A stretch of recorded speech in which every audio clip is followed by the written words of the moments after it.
violencia, sobre todo de San Miguel, que es igual del arcángel guerrero, porque en el cielo, igual que en la tierra, hay un ejército.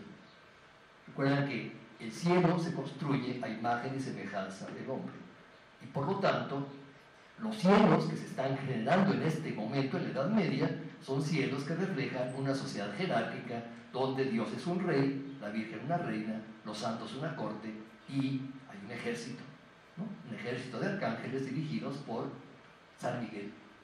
Vamos a ver algunas imágenes de San Miguel. La siguiente, ¿no? Aquí lo tienen venciendo a los herejes, ¿no? Tiene abajo un grupo de herejes y por supuesto a los demonios. La siguiente, tenemos al San Miguel famoso de Luis Juárez, que está venciendo la idolatría, ¿no? La idolatría representada como un indígena y San Miguel como un rubicundo arcángel. La siguiente, y este precioso San Miguel ruso, que aparece como un guerrero cabalgando sobre un Pegaso, ¿no? Es muy raro que San Miguel aparezca con un caballo, ¿no? Pero solamente el Pegaso podría ser digno de San Miguel, porque el Pegaso es un caballo alado.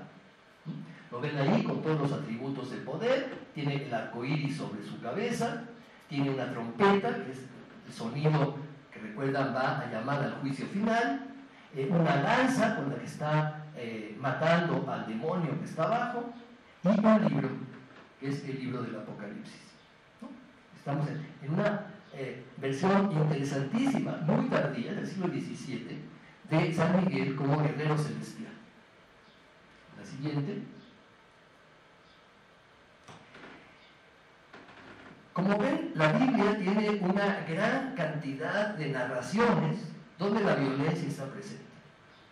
Y esto va a justificar todos los discursos cristianos a partir de ahora respecto a la violencia.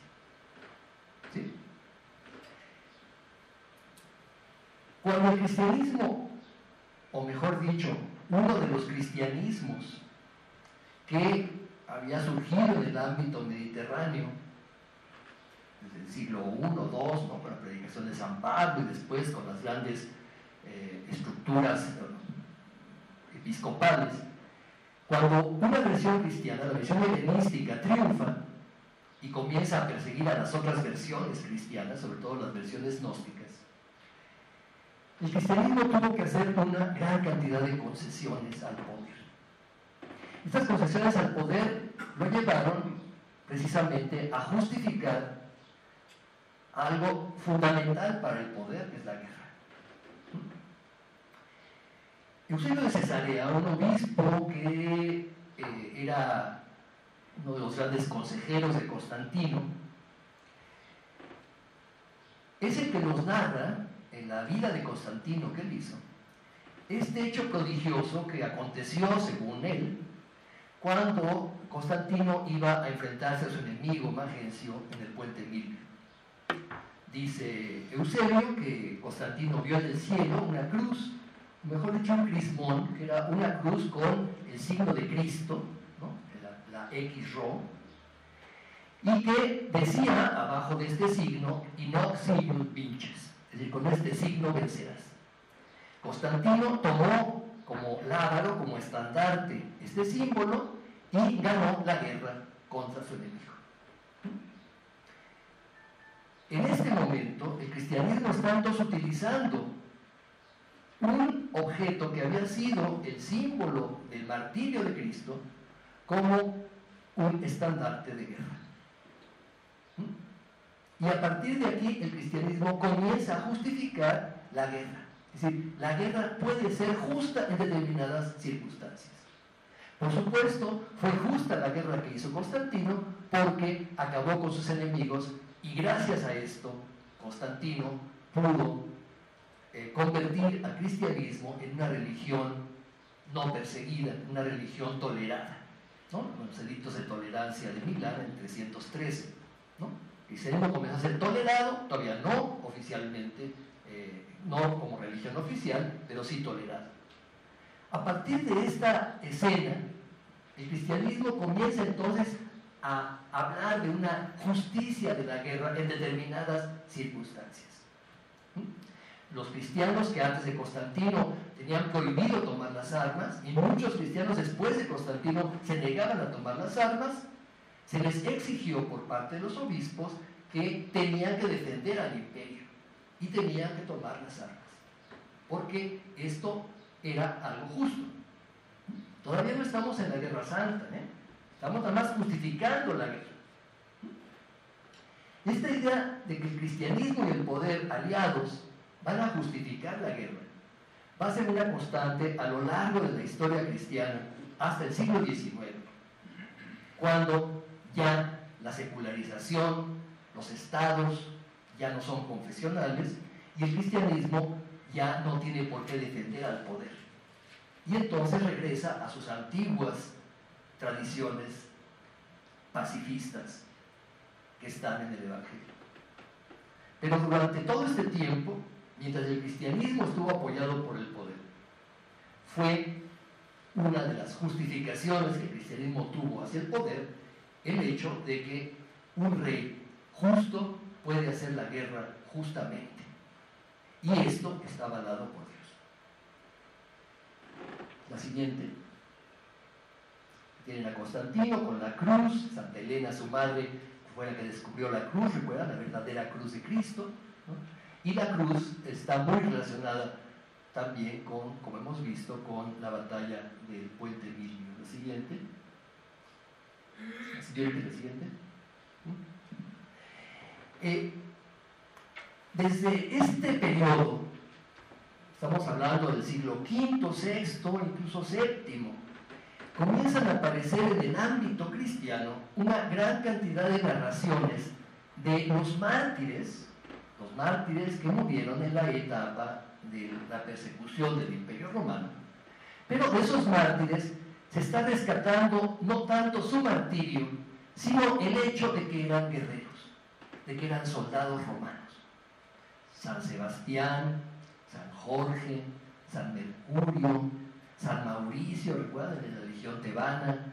Todos estos habían sido soldados antes de ser mártires y fueron condenados al martirio por ser cristianos. Pero lo que se está exaltando ahora no es un martirio, insisto, sino el hecho de ser guerreros. Comienzan a aparecer en algunos monasterios egipcios estas escenas de un caballero cristiano montado a caballo luchando contra las fuerzas demoníacas. Las fuerzas demoníacas puede ser ese centauro que está allá arriba, o esta mujer con cola de serpiente, o esta mujer que es un espíritu negativo, es un demonio en forma femenina, al cual lo está alanceando. Es decir, esta violencia, en un principio, es simbólica, ¿no? Es decir, es el santo guerrero cristiano, es decir, todo cristiano, que está luchando contra las fuerzas del mal para salvar su alma. La siguiente. En el mundo bizantino se van a desarrollar muchísimo estos cultos a santos guerreros, precisamente por una razón. El imperio bizantino, recuerdan, desde el siglo VI está con una continua guerra contra los persas, contra el otro gran imperio vecino, y a partir del siglo VII, en que avanza el Islam y se apropia de Persia y se apropia de la mitad del imperio, Egipto, Siria, e incluso se apropia de Tierra Santa, ¿no? A partir de esta presencia del Islam se comienza a generar en Bizancio una idea de guerra santa, ¿no? El Islam se ha introducido como un pueblo guerrero, un pueblo muy violento, y se ha perdido lo más importante para la cristiandad, que es el Santo Sepulcro. Y a partir de aquí se va a desarrollar en Bizancio una idea que podríamos ya denominar de reconquista, ¿no? Una idea que intenta recuperar este Santo Sepulcro, pero los embates del Islam son tan fuertes que lo único que puede hacer Bizancio es resistir, ¿no? Es decir, es una guerra de resistencia, no una guerra de agresión. Y esta guerra de resistencia va a generar una gran cantidad de discursos de violencia, precisamente alrededor de esos santos mártires, pero también guerreros. Vean, por ejemplo, a San Demetrio de Tesalónica, ¿no? Está matando a un personaje aquí, que es el emperador según una leyenda, el emperador Juliano el Apóstata, ¿no? O San Mercurio, el siguiente, ¿no? Que lo tienen aquí también matando a otro personaje que violentamente le está atravesando la lanza al cuello. Y así también aparecen muy a menudo representados santos como San Mauricio el Tebano o San Jorge. La siguiente, vean por ejemplo en Agdamar, en esta isla lago de Van en Armenia, donde los turcos invadieron y mataron a tantos armenios, ¿no? Quedó esta iglesia hermosísima en medio de la isla, en medio del lago. Y una de las escenas que representa es precisamente la escena de los 4 caballeros guerreros, ¿no? San Jorge, venciendo al dragón, San Demetrio, San Mauricio y San Mercurio. La siguiente. Ya también en esa misma iglesia aparece la escena que vimos al principio. David matando a Goliat, ¿no? Es la escena donde David está preparando su onda para lanzarle la piedra y matar a Goliat. Es una serie de imágenes muy agresivas, muy violentas, porque, recuerdan, Armenia es la frontera con el Islam, ¿no? Y los discursos de violencia son necesarios, porque son discursos de defensa. Afortunadamente, el cristianismo pudo desarrollar estas ideas de violencia. Digo afortunadamente porque si no el Islam se los hubiera comido. Y ahorita hablaríamos árabe y seríamos musulmanes, ¿no? Si el cristianismo hubiera seguido la religión pacifista de Jesús, los musulmanes lo hubieran destruido, ¿no? Como pasó con los budistas en Pakistán, en el norte de la India, ¿no? Cuando llegó el Islam y arrasó con los monasterios budistas, ¿no? Es decir, esto era un discurso necesario. No estamos criticando, ay, el cristianismo violento. No, si no se defendían, los mataban, ¿no? Entonces la violencia que se está reflejando en estas imágenes es un discurso que está generando una idea de protegerse del Islam y atacarlo. Y el Islam se comienza a convertir entonces en el gran enemigo de la cristiandad, en el enemigo de la fe, en el demonio. La siguiente. En Occidente los discursos van a ser muy similares. El Occidente va a recibir el impacto del Islam mucho más tarde.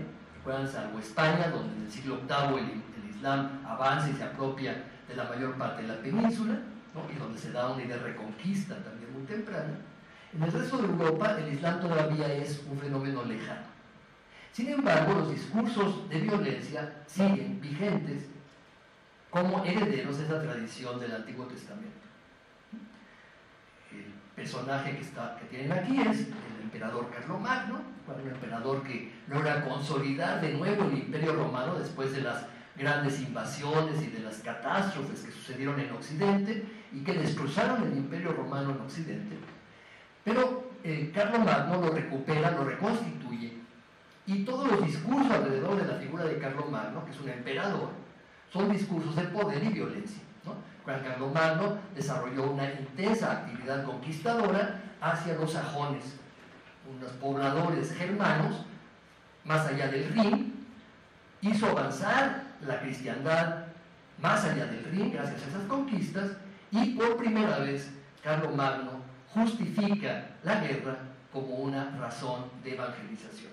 Hasta este momento el cristianismo había utilizado solamente métodos pacíficos para cristianizar, ¿no? Si se convierte el emperador, se convierten sus súbditos. Si se convierte el rey de los francos, el rey de los visigodos, el rey de los ostrogodos, se vuelven cristianos sus súbditos. Pero aquí en el siglo VIII, el cristianismo está justificando la guerra como una herramienta para conseguir la cristianización, ¿no? Si la invasión contra los sajones obliga a los sajones a convertirse, o te bautizas o te mueres. Estas conversiones forzosas obviamente hicieron avanzar el cristianismo, pero generaron también una gran violencia. La conquista sajona fue una conquista que duró varias décadas, ¿no? hasta que finalmente los sajones, los pocos que quedaron, fueron sometidos a la servidumbre. Y aquí tienen en este pequeño marfil exactamente esta visión de Carlomagno venciendo a los sajones, ¿no? El emperador cristiano venciendo a los paganos. La siguiente.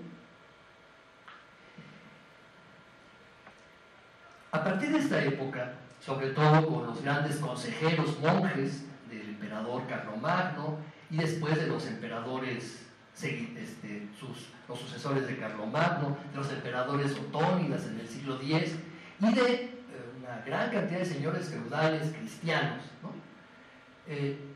Los apoyos que tuvieron estos señores de la iglesia fueron indiscutibles. Pero al mismo tiempo, también la iglesia sufrió los ataques de estos señores, de algunos de esos señores.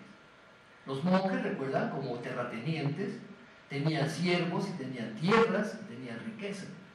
Y eran un botín de guerra para muchos señores supuestamente cristianos, ¿no?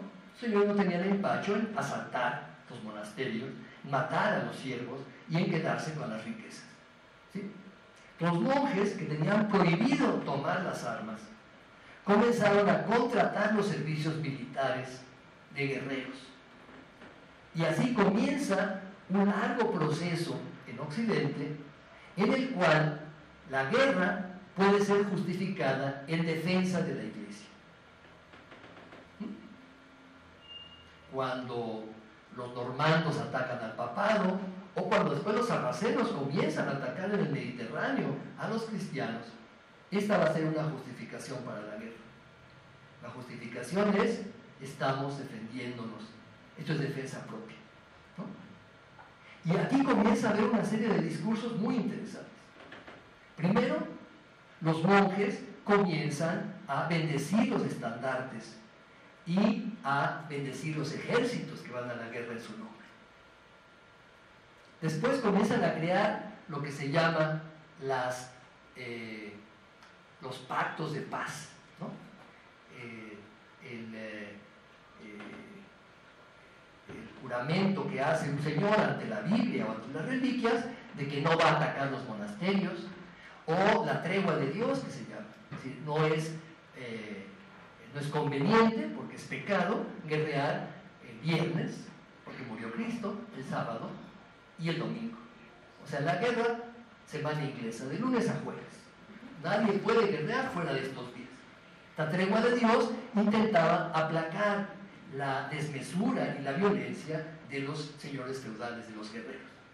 Pero al mismo tiempo también, de alguna forma, estaba dando el aval a la guerra justa, ¿no? Es legítimo defenderse si te atacan. Y después, estos monjes, aquí en el monasterio Montecassino, con San Benito, que está dándole la regla a un abad, estos monasterios también comienzan a generar discursos de tipo simbólico, narraciones, donde los guerreros que han atacado a la iglesia han sido terriblemente castigados por el santo, ¿no? Narraciones donde un noble atacó el monasterio benedictino y en la noche se le apareció San Benito con su báculo de pastor, ¿no? Y lo agarró a golpes hasta matarlo, ¿no? Y al día siguiente todos estaban sorprendidos de que este hombre había muerto lleno de golpes en la noche, ¿no? Y obviamente todos sabían que había sido la venganza de San Benito. San Benito, que era un hombre en vida, pacífico, se vuelve un hombre sumamente violento cuando se trata de defender a sus monjes. ¿Sí? Entonces, estos discursos son aguas, no te metas con nosotros, ¿no? Porque te metes con nosotros, te va a pasar lo que le pasó a este. Nos protege San Benito. Entonces, estos discursos de violencia están inmersos en una sociedad sumamente violenta. Recuerdan el siglo IX, el siglo X, son siglos de una terrible violencia. Son los ataques de los normandos, de los vikingos, que asolan los pueblos, degüellan, matan, violan, asesinan, roban iglesias. Los ataques de los musulmanes en el Mediterráneo, que raptan a la gente, llegan a las playas, se llevan a la gente y la venden como esclavos, ¿no? Es una situación verdaderamente caótica, ¿no? Entonces, Es imposible que en una situación de tal caos se tengan discursos como ama a tu enemigo, ¿no? Si te dan una bofetada en una mejilla, pon la otra. ¿Qué? Si pongo la otra, me mata, ¿no? No me dará una bofetada, ¿no? ¿Sí queda claro? Pues la violencia se justifica. Y se justifica porque el ambiente es de mucha violencia. La siguiente. Y llegamos al siglo XI. En el siglo XI, recuerdan, ya la presencia del Islam es fuertísima. Los turcos selyúcidas han atacado Anatolia, están prácticamente a las puertas de Constantinopla. Los emperadores bizantinos, que se acaban de desconocer al Papa, pues con la cola entre las patas, ¿no? Van con el Papa y le piden, por favor, que llame a la cristiandad para defender a Bizancio. Y el Papa, viendo la posibilidad de reunificar a las iglesias, acepta. Urbano II, recuerdan, predica la cruzada en Clermont. A la cruzada acuden los señores feudales, no los reyes, porque el emperador está excomulgado, el rey de Francia está excomulgado. Entonces, en realidad, los únicos que acuden son señores de segunda, ¿no? El duque de Lorena, el Raimundo de Tolosa, un señor de Normandía, por supuesto los normandos del sur de Italia, que están ansiosos de apropiarse del comercio del Mediterráneo, ¿no? Muchos intereses económicos en esta cruzada, pero básicamente es una cruzada que habla del rescate, primero de Bizancio y después de los santos lugares, del Santo Sepulcro. Esto va a justificar la guerra, ¿no? Es una cruzada donde los soldados que van con una cruz en el pecho, su símbolo, igual que el de Constantino, su símbolo es la cruz, van también a peregrinar. Van a guerrear, pero también van a peregrinar a los santos lugares. Y al mismo tiempo hay toda una expectativa apocalíptica. Muy pronto, Cristo va a venir en majestad a juzgar a vivos y muertos. Muy pronto, ¿no?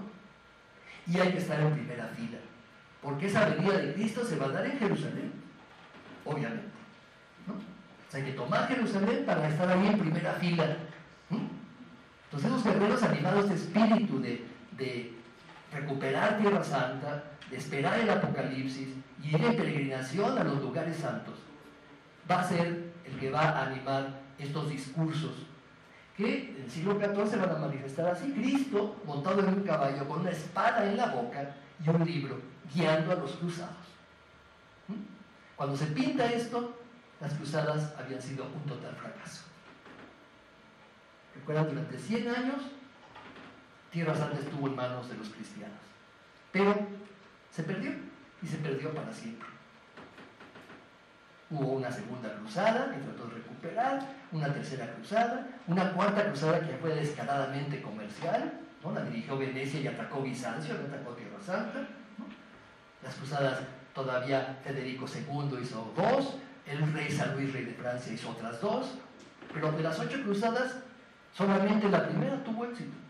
Y sin embargo, el espíritu de cruzada siguió vivo, porque el Islam seguía siendo esta fuerza demoledora y agresiva contra la cual la cristiandad tenía que luchar y enfrentarse. ¿Sí? Porque si no se enfrentaba, el Islam se apropiaría de uno. Y esta lucha se convierte en parte de esta gran lucha cósmica entre San Miguel y el demonio. Obviamente, los cristianos están bajo las huestes de San Miguel y los musulmanes bajo las huestes del demonio. La siguiente. Fue precisamente en las cruzadas donde un santo muy venerado en el ámbito bizantino, que era San Jorge de Vida, santo que había luchado contra un dragón para salvar a una princesa, ¿no? Y el dragón comenzó a verse como el símbolo del mal, fue muy, muy venerado en Occidente.